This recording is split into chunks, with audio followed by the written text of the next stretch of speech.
бизнеса и с поддержки бизнеса, а потом уже так по убывающей расставим приоритеты. Вот на оперативке, которая была буквально на днях, Ради Хабиров заявлял, что у нас ожидается банкротство довольно большого количества предприятий, и вот чтобы такие предприятия, как он сказал, не разграбили мародеры, Минэкономразвития должен их отслеживать и контролировать там ситуацию. Вот чисто практически, что Минэкономразвития должен и может сделать, чтобы эту ситуацию контролировать? Как он должен сейчас поступать? Так, начнем с того, что, наверное, масочному режиму достаточно... Скажем, нет? Да, мы обозначили, что мы его соблюдаем, да, но говорить в нем, конечно, тяжеловато. Видимо, здесь надо разделить, наверное, на несколько частей. Если это речь идет о предприятиях, которые подконтрольны так или иначе республиканскому правительству, то есть это ГУПы, МУПы всевозможные, то это одна ситуация.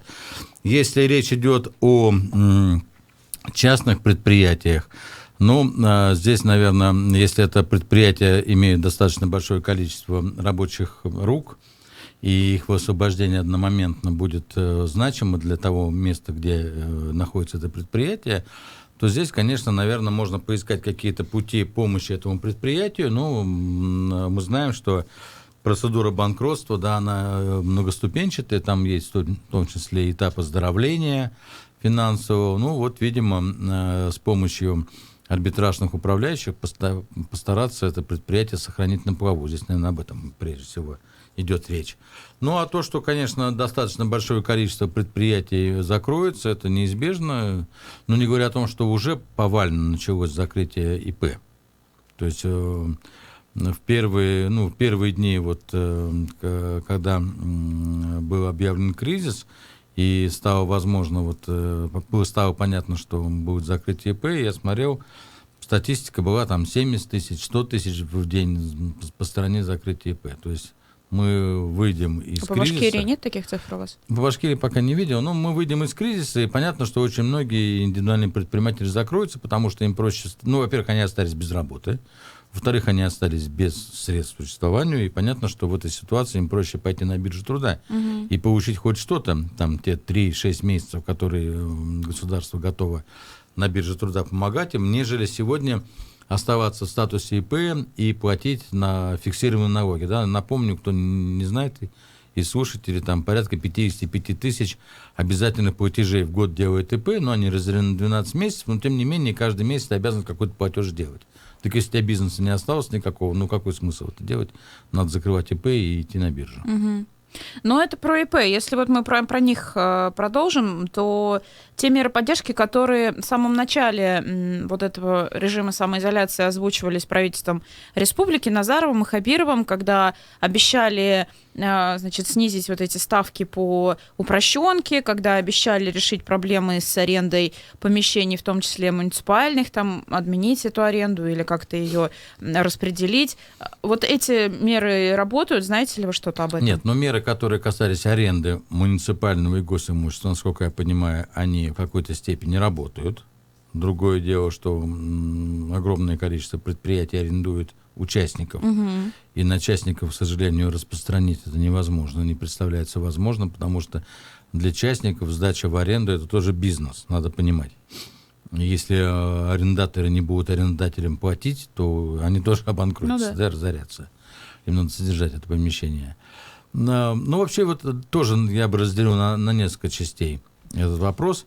Значит, что касается республиканской поддержки, мы как-то и говорили здесь уже, что она есть, и какие-то, видимо, мероприятия будут проводиться, но в силу отсутствия большого количества денег у республики, эффект будет не очень большой, это вообще маленький.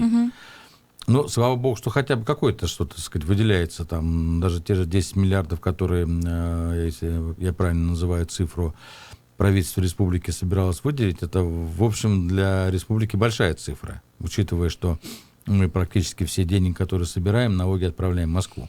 Но если ее разделить на количество нуждающихся в помощи, там получается ведь не очень много. Да, но я хочу напомнить вам, что к части республиканского налога, формирования бюджета республики относится местный налог на доходы физических лиц, НДФЛ.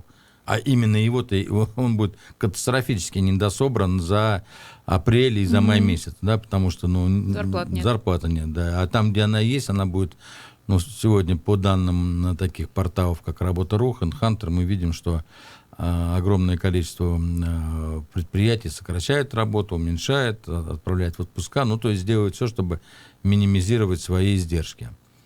Поэтому республика недополучит, конечно, большую часть налогов, и то, что она выделила, видимо, это то, что она посильно могла выделить. Вторая часть, конечно, федеральная помощь. Федеральная помощь, мы видим, к сожалению, ее тоже нет.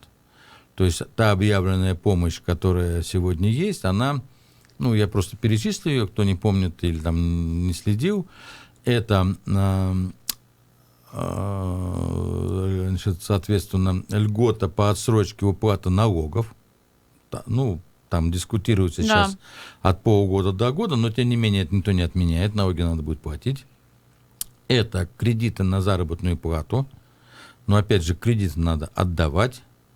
В общем-то, такие льготы, которые, не знаю, будет ли большое вообще количество желающих субъектов малого предпринимательства им воспользоваться. Это такие льготы, которые могут обанкротить гораздо быстрее еще, чем нынешняя ситуация. Потому что связываться лишний раз с банками и с государством, мы знаем, что это чревато. То есть это вроде как мера-то есть, но принимать ли эту меру? На бумаге меры нарисованы, все выступают очень серьезные, в телевизоре там периодически видим то одного, другого, третьего. Но самое главное, то, что ждали, то, что ждут сегодня малый бизнес, предприниматели, компенсацию этого вынужденного прогула по вине государства, а именно государство фактически призвало нас сидеть. И по большому счету государство должно было компенсировать бы, и по справедливости там выдача одной или двух минимальных зарплат работникам малых предприятий, это была бы достаточно справедливая компенсация. Именно ее нет. Да? Буквально сегодня, вчера и Силуанов, и остальные министры блока правительства экономического заявили, что нет. Мы это ничего делать не будем, деньги мы раздавать не будем, у нас это не резервная валюта, и Минфин тут подхватил, и Центробанк, что мы боимся, за инфляцией разгонится и так далее, и тому подобное. Вот это совершенно такая, знаете, антипредпринимательская, я бы даже сказал, антинародная позиция. Сегодня держаться за низкую инфляцию, когда мы находимся уже фактически в глубочайшем кризисе, если не сказать на другую букву слова, и мы находимся в стагфляции, то есть это худший вариант, который могли вообще быть, когда, да, инфляция низкая, но она низкая не потому, что она низкая, а потому что людям вообще платить никто ничего не покупает. То есть прекратился вообще товаро-денежный обмен в стране, фактически прекращен. И в этой ситуации держаться за эти показатели, это преступно, на мой взгляд. Потому что, конечно, надо наполнять экономику деньгами, надо расширять денежную массу, надо включать печатный станок, надо делать эмиссию денег, надо куда можно только напихивать деньги предпринимателям, предприятиям, чтобы они могли этими деньгами начать взаимно расчеты. Слушайте, если включить печатный станок, это ведь может привести к более тяжелым последствиям. Знаете, более тяжелые последствия, чем остановка экономики и одномоментный выход на улицы миллиона людей без работы, мне кажется, это, так сказать, и инфляция, скажем, вместо 2-3%, 8-7%, это, извините, несопоставимые вещи. Вот в этой всей ситуации любимый в кавычках, конечно, ваш Госкомитет Республики по предпринимательству, по развитию предпринимательства, я вообще не вижу его где-то в информационной повестке. Я не вижу Римму Бойцову, каких-то заявлений от нее. Где комитет? Он что-то делает? Есть ли у него какая-то связь с предпринимателями? Есть ли у предпринимателей какое-то понимание, как комитет пытается им помочь или уже помогает, или вообще как-то с ними контактирует? Давайте все-таки наши слушатели, наверное, знают, что я так неровно дышу к этому. Мне кажется, все уже знают. Чудесному госоргану, да. Но, тем не менее, в защиту скажем, что не так много и возможностей у Бойцовой сегодня что-то сделать. Да, я вижу, что они там сделали горячую линию, они информируют предпринимателей о тех возможностях, которые представляет республиканская и федеральная власть, и отвечают на эти вопросы. Кто может воспользоваться, значит, теми или иными вот там, ну, из этого пакета услугами. Но при этом сами, к сожалению, в силу того, что они абсолютно финансово тоже, ну, зависят от бюджета республики и от кабинета министров, у них нет никаких ресурсов. То есть сделать что-то ей в этой ситуации практически, ну, невозможно. Ну, если возвращаться вот к тем пакетам мер, которые предлагало наше правительство, первый пакет, я имею в виду местное, первый пакет мер предусматривал создание, вот я даже выписала себе, госкомпании специальной, которая будет выкупать долги крупных предприятий, мы возвращаемся к крупному бизнесу, в том числе долги торговых сетей и долги перед субъектами малого и среднего бизнеса. Но потом, кроме того, что вот было сказано, мы создаем эту компанию, про это ничего не было, никакой информации дальше. Есть ли у вас какие-то данные по этому поводу? Это первый мой вопрос. И второй мой вопрос, исходящий из этой ситуации. А вот этот подход правильный, создавать вот такие вот органы? Ну, смотрите, да, я тоже слышал об этой инициативе, но пока не видел ее продолжения в законодательном, так сказать, каком-то порядке. Но идея это, в принципе, здравая, да? Ведь что может произойти? Сейчас остановилась, самое главное, остановилась цепочка перераспределения товаров. Что такое вообще экономика, капиталистическая экономика? Это товарно-денежные обмены. Деньги меняем на товары, наоборот. Да? Товар, деньги, товар – это то, что Карл Маркс в первом томе «Капитала» это очень хорошо все охарактеризовал. Вот этот процесс остановился фактически. И что, как следствие, если у нас повалятся сети, а сегодня в основном обеспечение населения продовольствием идет через сеть. Ну, вы, наверное, сейчас не будем говорить, хорошо это плохо или плохо, но мы видим засилье федеральных сетей, там, Магнит, Пятерочка и так далее, и тому подобное, да. Понятно, что если кто-то из них обвалится, то часть населения просто не сможет рядом купить продукты. И если начнет возникать у населения ощущение, что с продуктами какой-то перебой или там какая-то проблема, мы видели, да? Да, на ровном месте, да, в 2 раза выросли, там в 3 раза выросли продажи предновогодние, когда объявили о кризисе. Сейчас народ успокоился, так сказать, понял, что вроде как, с продуктами пока нормально. Но если будет вот эта ситуация идти, то это мало не покажется тоже никому. Угу. Мы же смотрим телевизор, видим, что там на Западе, в той же Америке делается, да, какие очереди магазины и какие полки там. Да? Ну, показывают, да, пустые полки, длиннющие очереди магазины. Ну, сейчас, может быть, стабилизировалось, но был момент очень напряженный у них. Ну, так был везде момент очень напряженный, да. Не только в Америке. А то у нас тут это. Посмотрите, что в Америке творится, примерно так пошло. Ну, то есть что, если такое... у нас таких очередей не было. Такое предприятие будет создано, это, конечно, хорошо, да, главное, как оно будет работать и будет ли оно вообще работать. Это тоже один из механизмов господдержки. Угу.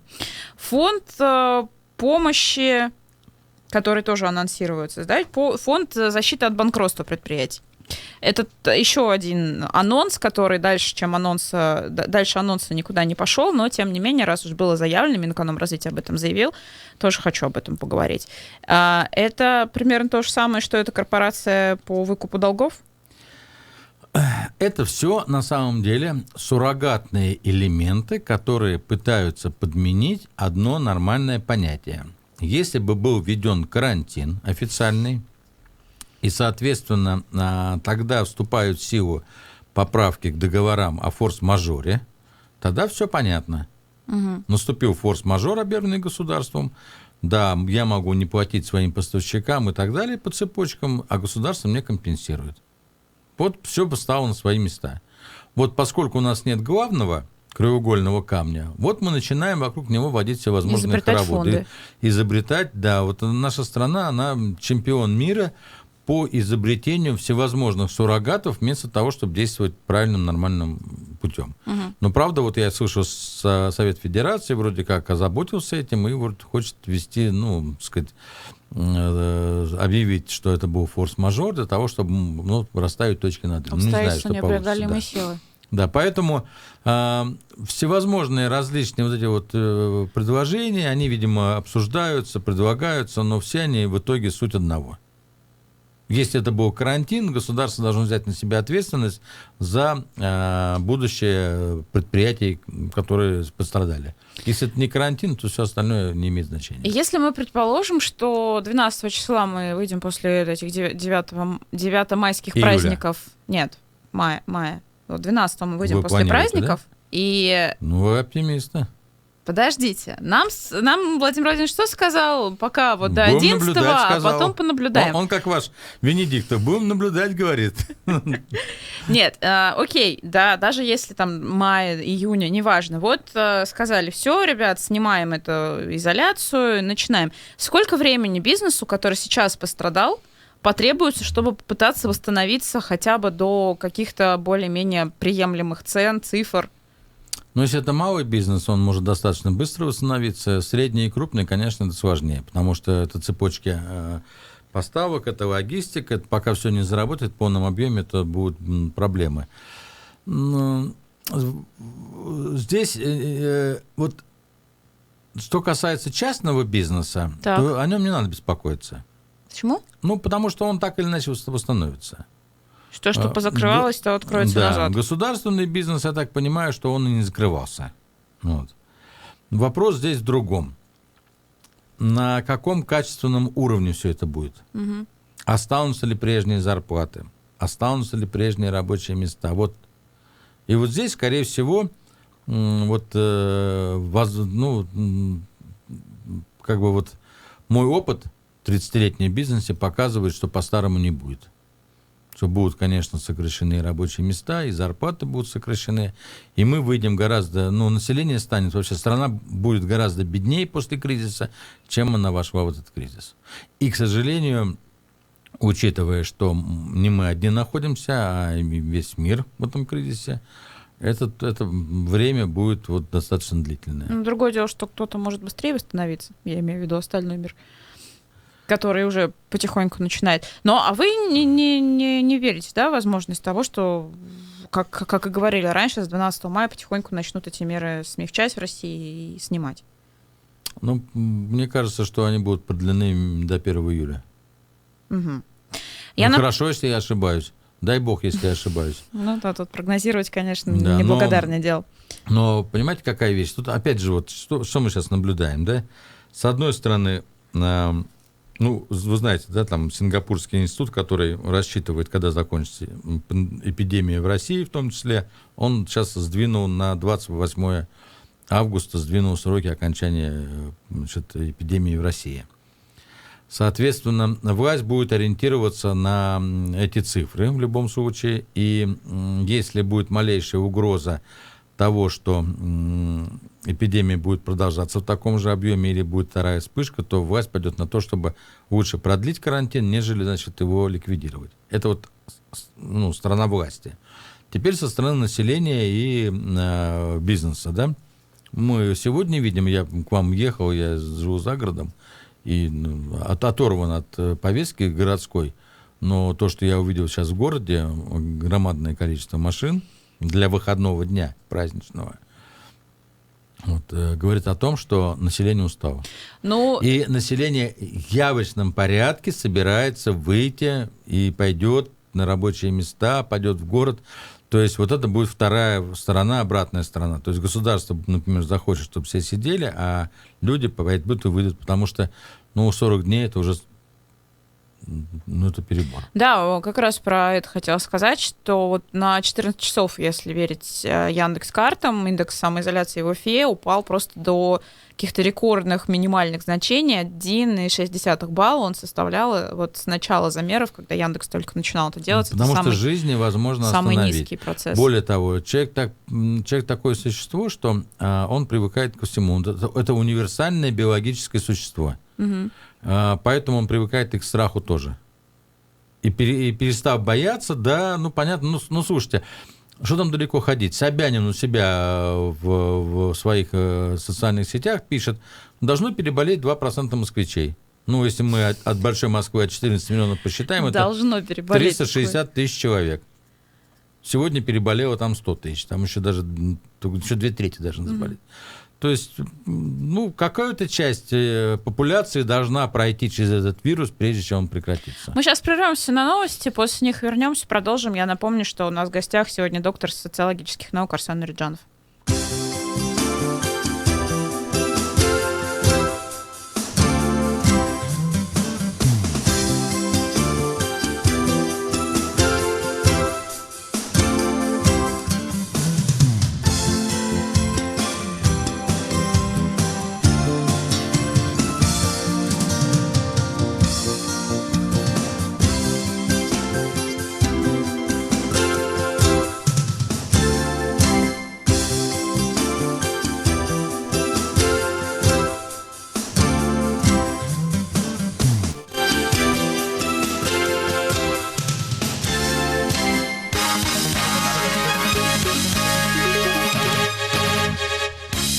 Часов 30 минут московское время. В студии Ирина Меркулова. Краткий выпуск новостей в эфире «Эхо». В России пока не стабилизировалась ситуация с коронавирусом. Идет прирост заболевания, сообщил министр здравоохранения Михаил Мурашко.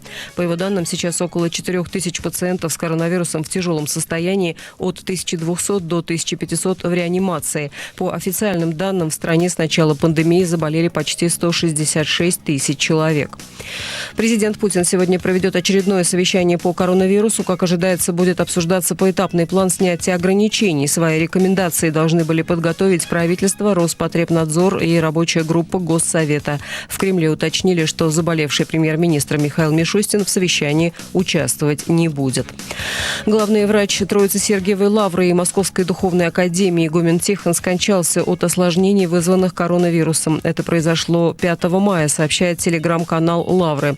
В администрации Сергиево-Посадского городского округа ранее сообщили, что в Троице-Сергиевой Лавре ковид диагностировали у 37 послушников. Это данные на конец апреля.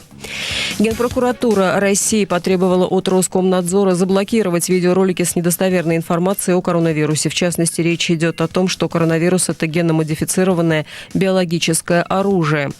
Как отмечает Генпрокуратура, ни Всемирная организация здравоохранения, ни правительство России не подтверждают информацию об искусственном происхождении коронавируса.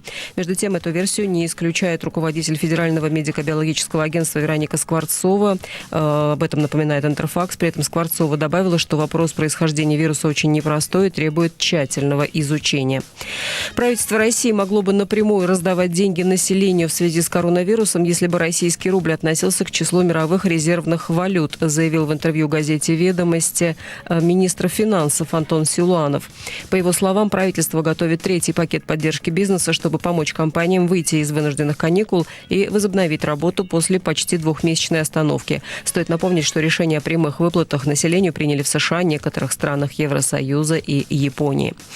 Единый государственный экзамен может быть перенесен на вторую половину лета из-за пандемии коронавируса, сообщает Интерфакс, ссылаясь на источник в правительстве. Собеседник агентства отметил, что в этом случае начало учебного года в вузах может быть отложено на 1 октября.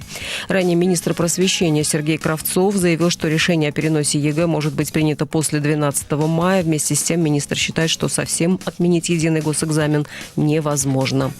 Доллар на завтра 73 рубля 97 копеек, евро стоит 80 рублей 6 копеек. Это курсы Центробанка. В Москве в ближайшие сутки облачно с прояснениями, местами кратковременный дождь и гроза. Завтра днем, как и сегодня, плюс 19-21 градус. Ирина Меркулова, служба информации, «Эхо Москвы».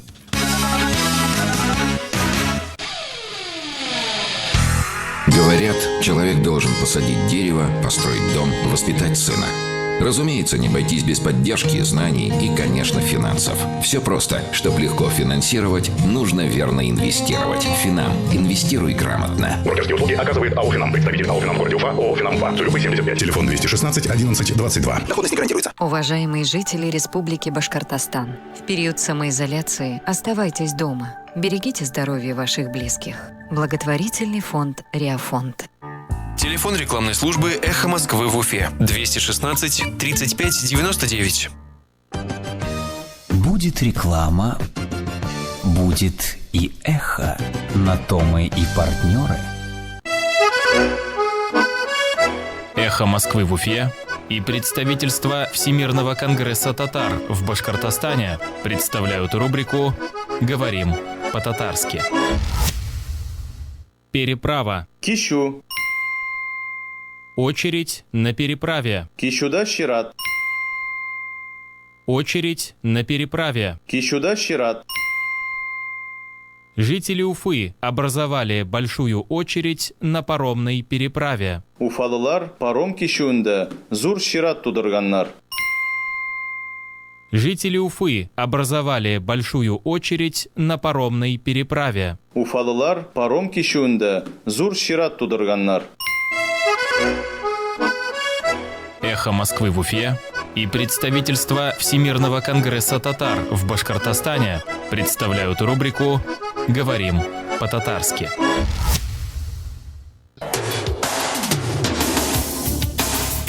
Персонально ваш.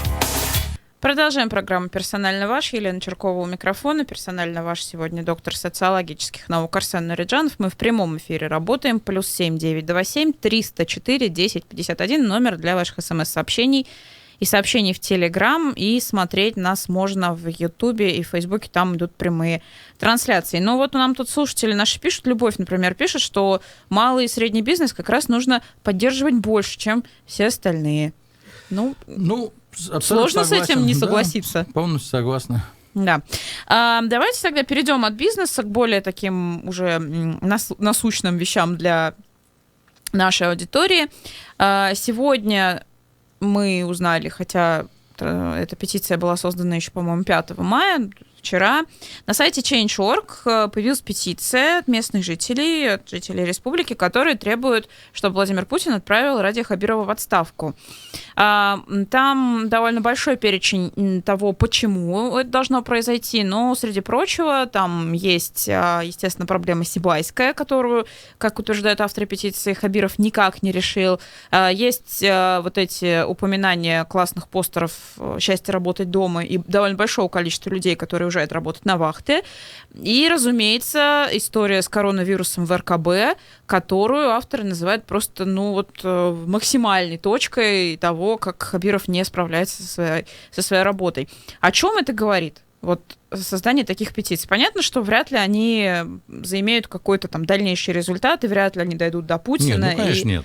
Но сам факт наличия такой петиции, просто когда пришел к власти Хамитов, через год, и даже через 2, и через 3, ни у кого не возникало идеи создать такую петицию, несмотря на все прочие равные другие условия. Это говорит о том, что, во-первых,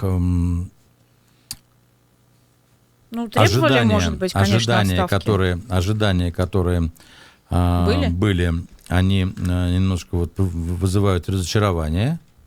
И надо сказать, что, наверное, тут этому есть определенные предпосылки. Понимаете, вот мы видим, да, на протяжении энного количества времени, что сам Хабиров, и на оперативках видим, да, каждый там понедельник, что он действительно вроде старается сделать как лучше. Никто не может сказать, что нет, он не старается. Или там он не озвучивает болевые проблемы республики, или он их не замечает, да? То есть все это есть. Но почему-то, тем не менее, какие-то досадные идут недоработки. Только ли Хабиров здесь виноват? Та же самая администрация президента, понимаете, администрация главы республики, да, она должна отвечать за исполнение его этих распоряжений, за исполнение его того, что он сказал. Видимо, какая-то недоработка идет. Давайте допустим, такой по РКБ, да.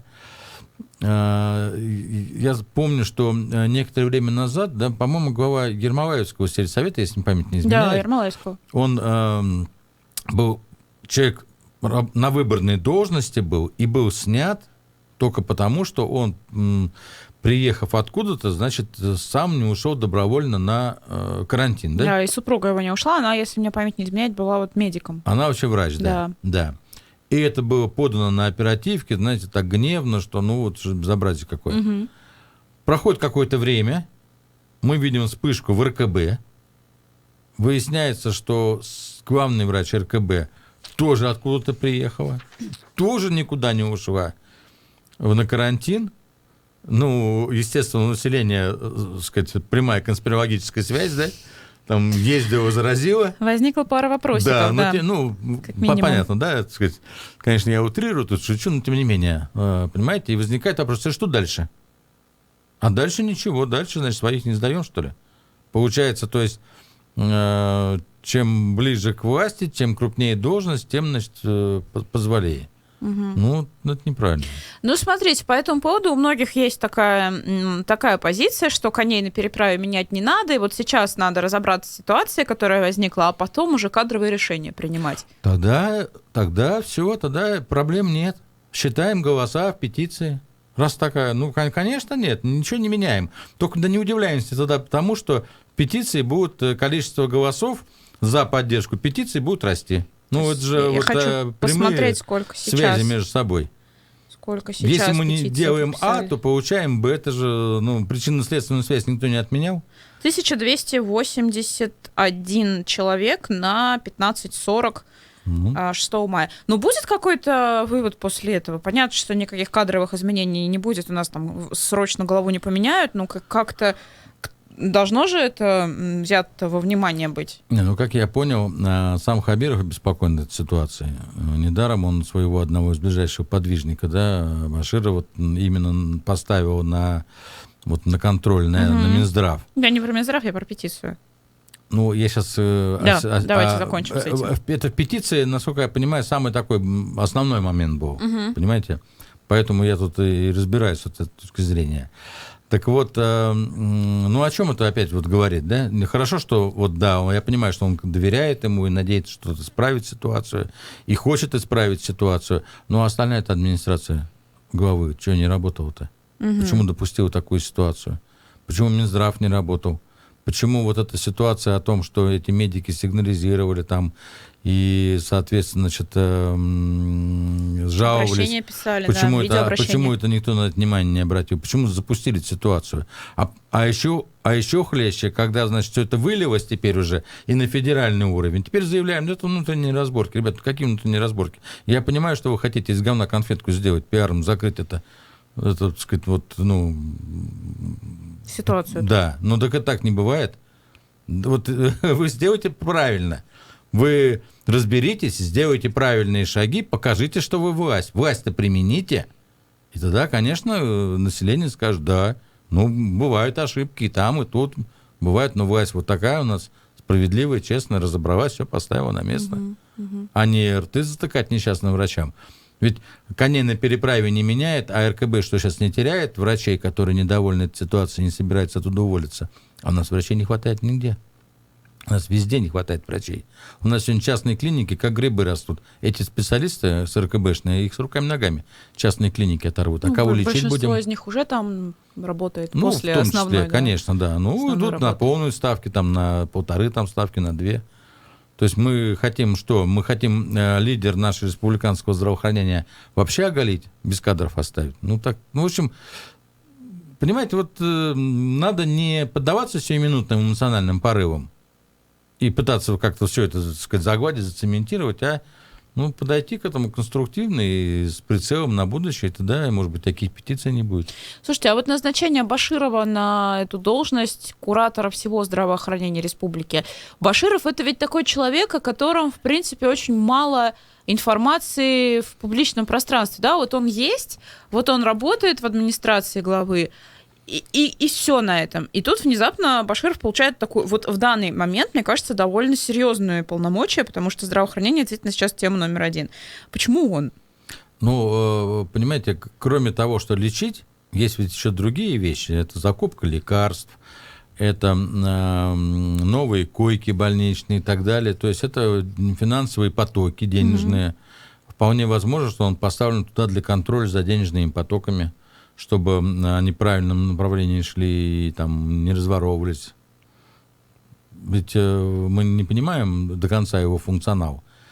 Но понятно, что там есть проблема.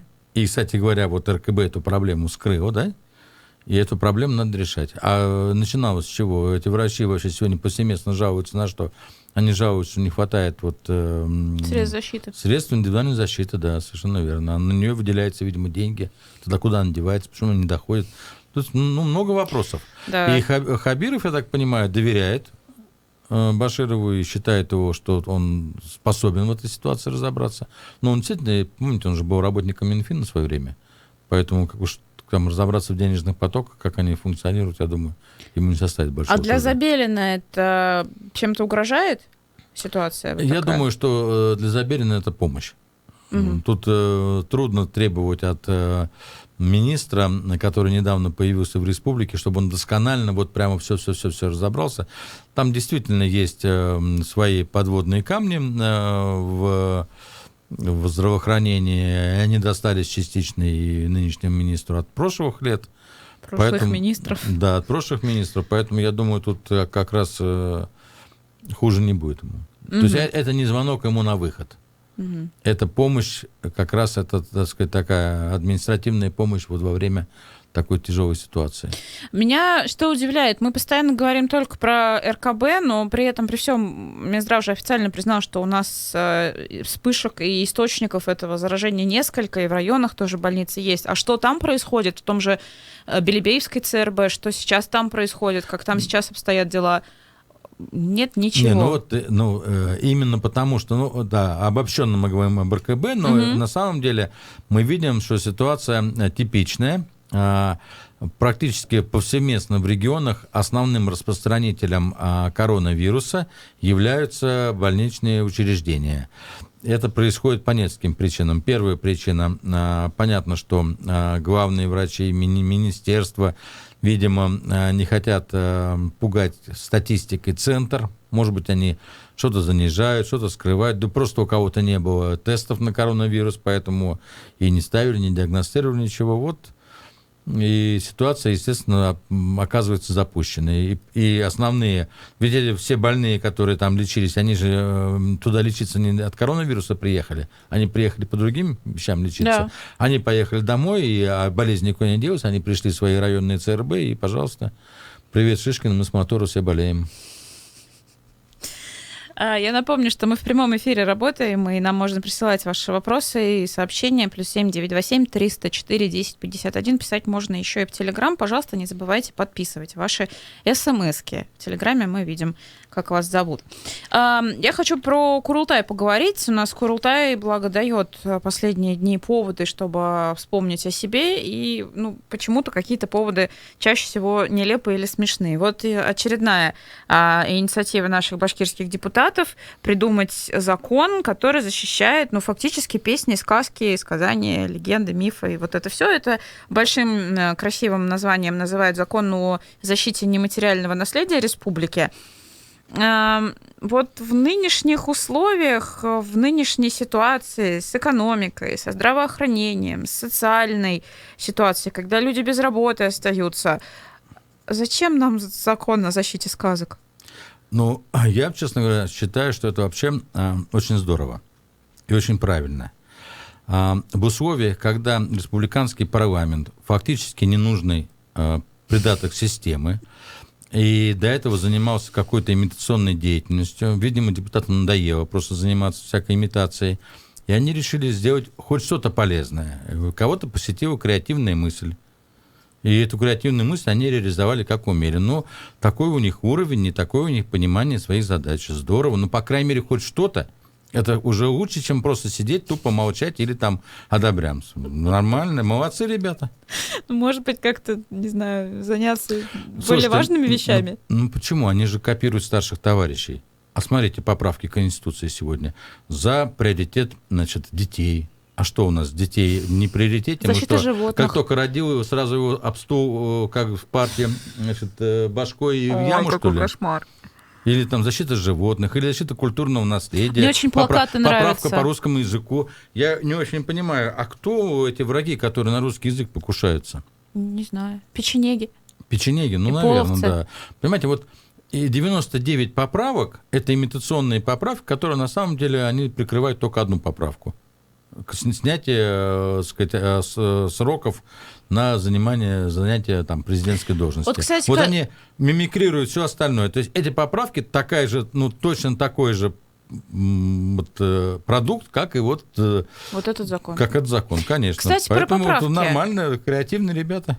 И там, и тут. Хорошо, ладно, плюсиком. Про поправки. Сергей Лаврентьев считает, что вот это время карантина, когда мы все посидели дома, все поняли, как нам сильно очень нужен жесткий, единый руководитель, который сам все решит, они приведут к тому, что в итоге, когда можно будет уже проводить вот наконец это голосование, отложенное с 22 апреля, его проведут, и гораздо больше людей с удовольствием проголосуют «за».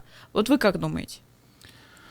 Мне что-то показалось наоборот. Мне показалось, что реакция верховных властей была запоздалая, вялая, неадекватная и мало кому интересная. Разговоров много про печенегов, про половцев, все здорово, экскурсы вообще великолепные. Да. Но реальную помощь от федерального центра региона не увидели. И не увидели их и губернаторы в том числе. Они остались сами по себе, фактически брошенные. То есть федерализм практически вот он, такой оказался вот реальный. То есть мы считали, что его уже нет у нас унитарное государство, вот он возродился, да. Сейчас губернаторы как раз озабочены проблемами своих территорий больше, чем федеральные центры. На фоне этого мне показалось, что многие граждане увидели, что сакральность и несменяемость верховной власти российской, она под вопросом большим. И тем более то раздражение, которое сегодня копится у населения. Понимаете, ведь что произошло? Население четко видит, что оно беднеет и будет еще бедней, то есть ему будет гораздо хуже. И в то же время оно видит, что власть и власть придержащие, они проходят, да, на ура, понимаете, да, там, кто-то заболел из них, там, ничего такого. То есть материально, финансово они никак не страдают, наоборот. Еще больше подрядов, особенно эти подряды очень веселые, понимаете, когда там надо ВДНХ сделать за 2 миллиарда срочно переоборудовать. Форум, опять же, с Ксенией Собчак. Да, понимаете, мы озаботились... Подозрительно совпадающий по датам с днем рождения Назарова. Какими-то такими вещами уже мирового масштаба, понимаете, мир после коронавируса. Я вот на Фейсбуке там пост по этому поводу писал, кому интересно, посмотрите. Я, конечно, честно говоря, просто охренел от всего этого мероприятия. Почему? Потому что это такое пиар-мероприятие абсолютно пустое. То есть никакой файды. Хотят ежегодным сделать. Никакой файды. Понятно, что хотят. Но Хабиров, не знаю, с чьей подачи, ему нравится, что и кто-то ему, может быть, доводит до него мысль, что эти мероприятия его поднимают там в рейтинг мировом, там, не знаю, каком-то пространстве. А что, нет? Конечно, нет. А вы читали, какой прекрасный пост Ксения Собчак написал? Радий Фаритович Хабиров, прям вот так вот, сам пригласил лично, я поехала, это очень важно, это очень круто. Здорово. Уж мы что-то не понимаем с вами? Да Может, нет, мы конечно. сидим... Я помню, поздно я приезжал, говорили 3 миллиона. Вот интересно, сколько Собчак получила? Я бы тоже пригласили бы там за хорошие деньги, я бы вообще не только пост бы там, я не знаю... Станцевал бы? Да, еще, спел бы, может быть, даже. То есть что, вы не видите ли какой-то практической пользы от таких форумов? Нет, я не поленился, я же 5 часов посмотрел этого форума, я же всю запись посмотрел и послушал всех спикеров, всех выступающих. Там говорилось, спикеры со стороны России говорили о том, что как никогда нужна стабильность, как нужно держаться центральной власти. Видимо, как раз эти поправки имея в уме. А о том, что будет после коронавируса, не было сказано практически ни слова. Анализировали ситуацию сегодня. Мы же сами с вами говорим, пока непонятно ничего. Подождите, тогда давайте назовем форум. Поболтаем о том, что происходит сейчас. О том, что мир сейчас. Да, тогда понятно. Обсудили, что сейчас. А мы же говорим о будущем. То есть взять оттуда что-то ценное и экстраполировать на будущее и подготовиться к этому будущему, к сожалению, не было никакой возможности. Про покушение на русский язык Любовь нам пишет. На русский язык покушаются неграмотные граждане. Согласна. Согласен. Прекрасно. Да. Немножечко у нас времени еще остается. Хочу проговорить с вами про 9 мая, приближающееся у нас. Коронавирус, это, конечно, очень важно, но 9 мая — это дело святое, поэтому праздновать его мы будем, даже несмотря на то, что людям на улицу выходить нельзя. В Уфе планируют провести торжественную встречу награды Шеймуратова. Военная техника поедет по всему городу и приедет на Советскую площадь. Говорят, что людей не будет, зрителей не будет, либо это будут только зрители, которые вот из окон своих могут на это все посмотреть. Внимание, вопрос. А для чего тогда, если людей не будет? Если людям нельзя на улице выходить, зачем это все делать? Ну, с одной стороны, это такая моральная поддержка людей. Мы же видим, как там в той же Италии там, или в Испании какие-то пожарные там эти музыканты выходят на улицы, играют, люди им высоко аплодируют, то есть какое-то мероприятие. Почему нет? Как-то странно сравнивать пение каких-нибудь веселых песенок и 9 мая парад. Нет? Ну, знаете, для детей, например, посмотреть на военную технику, для пацанов очень интересно. Если она будет ездить по дворам, еще в каждый двор заезжать, так это вообще праздник будет в республике, в городе. Столько денег не дадут. Ну, хотя бы тогда по проспекту пусть проедет. По проспекту проедет. Ну, что в этом плохого?